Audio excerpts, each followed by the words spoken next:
Hello, welcome to Lemon Studios, where we talk anything and everything entertainment. I'm, of course, Lemon himself, Zeke Lemon, and this is my review for Monday Night Raw. But before we get into that, let's get the house clean out of the way. Share them, leave a like, comment below, let me know your thoughts on Monday Night Raw, and of course, hit that subscribe button as it helps me grow into my YouTube career.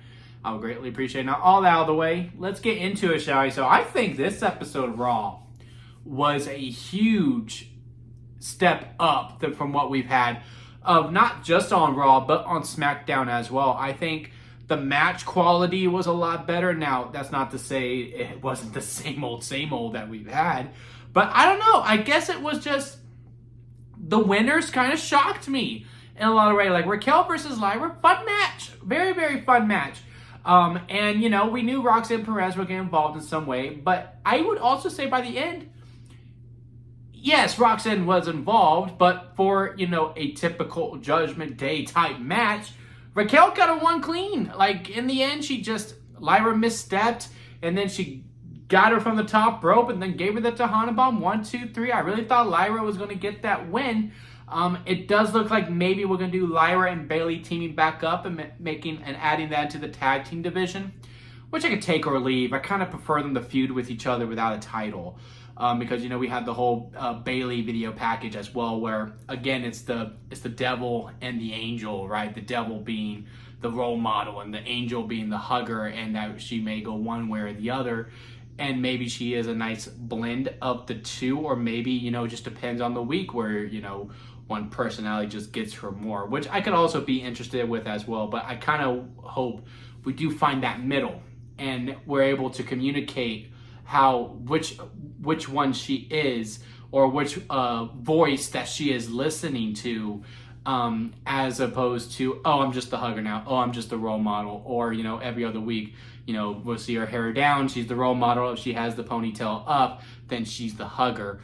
Either way, I think Bayley's going to be able to make it work, but yeah, I would rather it be a feud between the two than as opposed to them forming to be back up as a team, because I just don't see Alexa and Charlotte dropping the belts anytime soon, assuming they are healthy. I hope they don't have to vacate those titles, because apparently Charlotte is actually injured. That's what I've heard. Nothing to confirm or whatsoever. It's just that's what I've heard.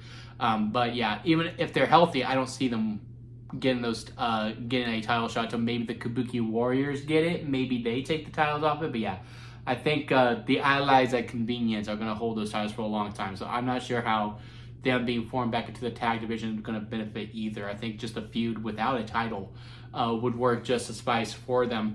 Also, Nikki versus Asuka was a lot of fun too.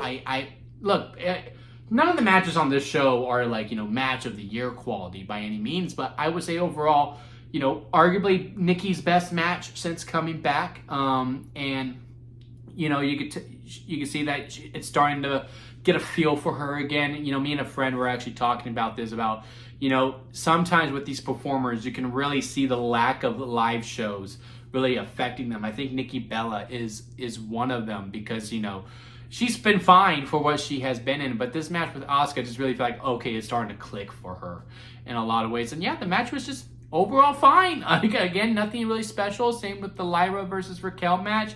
El Grande versus AJ Styles was a fine match as well. And the main event was, you know, the main event stuff that we expected. But again, I wasn't expecting Bronson Reed to win. And I wasn't expecting him to win with, I forgot what the new move was. I mean, Joe Tessitore only said it like 30 times. But yeah, he has a new finisher as well.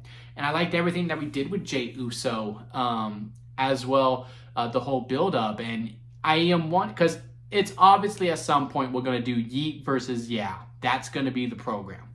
And I do think that is a big enough money program for an undercard on a WrestleMania.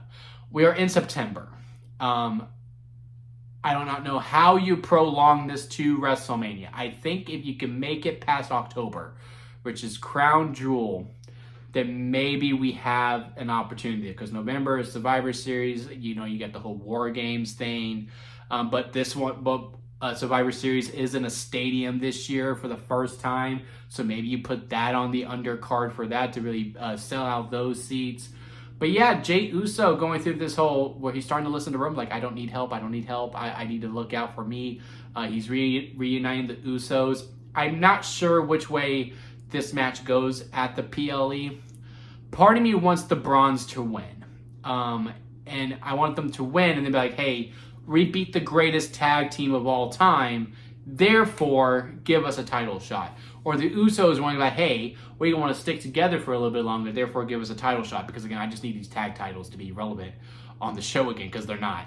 They haven't been featured at all. They were barely in the Judgment Day backstage segment with JD McDonough and Finn Balor. Like you could barely see them off the corner of the screen. So I'm hoping whoever does win that title match, I could really go either way with who wins it, but my preference would be the Bronze, because again, if your vision is to take over the whole entire industry, then you need to take over every single belt. So Becky has the IC, Seth has the World Heavyweight, and then the Bronze are in the World Tag Team titles, and then there you go. You basically got them all except for, the main women's world title and the men's IC title. But, you can't add more members, right?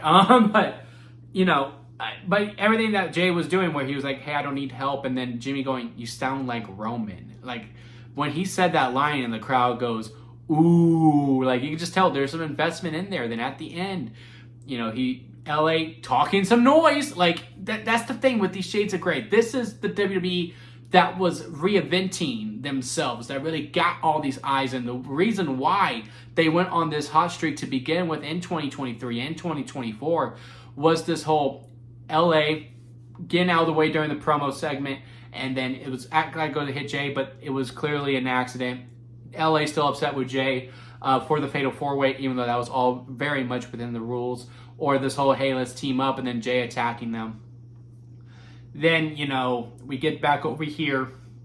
Jimmy does come out to help. Jay didn't leave the building. He comes back in. LA is the equalizer with the chair. And he goes to Jay. And it's not just, hey, thank you. It's, are we good? We're good now? We're good now because I just helped you. So are we good? Basically belittling Jay. He was like, hey, I just saved your ass. Picking up Jimmy because Jimmy was always nice. So therefore he shows him respect. And Jay goes, F you, and spears. And, the crowd actually boos, or they're actually really conflicted, because I did see posts. They all started post Monday Night Raw. They did start eating again. So it's a really interesting dilemma to be in with Jey Uso. He has become very, very intriguing to me, and I'm very curious to see how he does moving on within the following weeks, just to see how this character goes and how we keep playing with that. We'll see how long this Usos reunion lasts. If they win, I would assume they go longer and they go after the tag titles. If they lose, then maybe Jay fully embraces the dark side, goes heel, and attacks his brother, and then we go straight to Yeet versus and then, again, I think we get a series of matches out of this. You could probably do 2 matches, and one at Crown Jewel, one at Survivor Series. You take December off, and then you have the Rumble in January, Chamber in February, and then you do round 3 properly at WrestleMania. So maybe that's the way we go about it. But yeah, I'm excited for everything that we are doing with that main event scene and keeping it very, very healthy. Like I said, it's probably the healthiest division in all of WWE, quite frankly. Because, Seth Rollins and CM Punk, who I do think they made up. Because everything that they're doing with this feud, especially with getting the wives involved, and just how much fun it looks like they are having, being with their loved ones and just mixing it up with each other. AJ Lee cuts an amazing promo. I don't really understand. I saw some people online, and I usually don't let them get me, but I don't know, maybe I'm too protective of AJ Lee. She cut a bad promo, and it wasn't until Becky came out to save the day. I will say when Becky came out, the segment did level up, but I feel like that was always the plan. I loved everything that AJ Lee did. I mean, you could just tell she was given the whole, you're AJ Lee, go out and talk. I don't think she was given a script whatsoever, because I really don't think Triple H or whoever the head writer of Monday Night Raw is, or any of the script writers on that writing staff, were saying, yeah, what's going to be really interesting about this for you as your character to return to? Talk about therapy. Like, no, that was very much hey, you're AJ Lee. You know who you are. Go out there and do it. And she did. She went out there, and, you could tell she was very nervous, which, again, just makes her very human, and why we love AJ Lee so much, and why she is the trailblazer that she is. how she compared herself to her and Becky, and like how she had to go, how she had to leave. She felt like she had to do everything, that she worked on herself. It's a very great message to have. And as someone who's in therapy himself, yeah, definitely go talk to someone if you do need that help. Mental health is a very real thing, and I swear therapy has been the greatest thing that I have ever done. So I recommend it. I would have been just as one of the people in the audience shouting, "Therapy, therapy," when she went, "Yeah, give a shout out to therapy." I also really like the line of "I'm your favorite wrestler," because she is in a lot of ways. Like if your favorite wrestler was Roxanne Perez, guess who her favorite wrestler was? If your favorite wrestler was Lyra Valkyria, I can go on and on and on and on. But yeah, I like that statement was so true. Then when she did talking about Becky and, hey, we're both New York Times selling authors. I did it first. And then when Becky comes out, yeah, I agree. It did go up another level, but I don't think that meant AJ Lee was bad. I just think, hey, this program is going so well that, when another body comes in, again, it just levels up and levels up and levels up. I love the Becky Lynch line of, "I'm the greatest female wrestler of all time," and it's not just me saying it. Sports Illustrated is saying it, and then she just says whatever local news outlet that's over there saying, yeah, what she said, the Milwaukee Journal said it was pretty funny. She had the black guy from when AJ Lee laid it in. They used the IC title as blackmail, or not blackmail. Was it blackmail? I don't know what word I'm trying to think of, but they are basically negotiating, going like, "Look, I'll give her this title back, and then all you have to do is accept this mixed tag match." Seth comes out, explains what they're gonna do to AJ, and AJ's like, "Yes, thank you for mansplaining me." Again, just doesn't lose a beat at all. Even the quick jabs that she was doing with Becky Lynch, where Becky was like, "Talking about therapy, I'm losing my mind. Maybe I need therapy." She goes, "Yeah, it's great. I'll give you some numbers. I'll give you some names. It's awesome." Again, that's not scripted. That's just her being in the moment, realizing, hey, this would be a good line to put on. And again, no one really felt like they overshadowed in any way. They really blended with each other very well. CM Punk coming out, nice little brawl, match gets official. Probably my most anticipated match of the weekend. We'll see what happens on Friday. We'll see if Cody Rhodes does return during the Randy Orton versus Drew McIntyre match, and then we do get Drew versus Cody at WrestlePalooza. Then that might take it over a little bit. But man, I'm excited to see AJ Lee back in the ring. And, this match can go the 10 to 15 minutes, whatever it is. Hell, I'm hoping it kind of goes 20. And we just have an absolute ball with it and really mix everything up here. And then, we can go off and Seth and Punk can have their one-on-one world title program. And then, yeah, do Becky and AJ for the IC title. I'm not mad at it. I really like the chemistry between the two, and I think they can make some magic. But yeah, overall, again, good episode of Raw. And it looks like it's going to continue on next week. We didn't get to everything. Oh yeah, Rusev versus Penta, which I was really excited about, and for some reason I thought was going to end clean.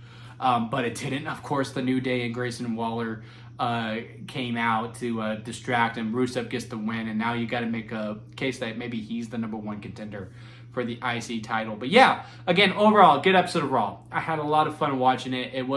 Nothing felt like, oh, okay, here we go, we have to get through this, as opposed to some past weeks where there were some segments where you just knew what was going to happen. It was very, very telegraphed all the way through. I had fun. This was the type of WWE that I've been missing. We'll see if they continue this momentum when it comes to SmackDown. SmackDown was also good last week too. Still lacking a little bit, but maybe we are starting to turn that dial a little bit more, especially if Cody Rhodes is about to come back, and SmackDown really does need him, especially now that Cena is going to Monday nights. But yeah, let me know what y'all think about it down in the comment section below. Leave a like leave a like on this video if you made it this far. I do greatly appreciate it. Hit that subscribe button as I am trying to grow into my YouTube career. Don't forget to squeeze the days, guys, because life is too short not to give your all. So squeeze every opportunity that you can. Until next time, I'll see you here at Limit Studios.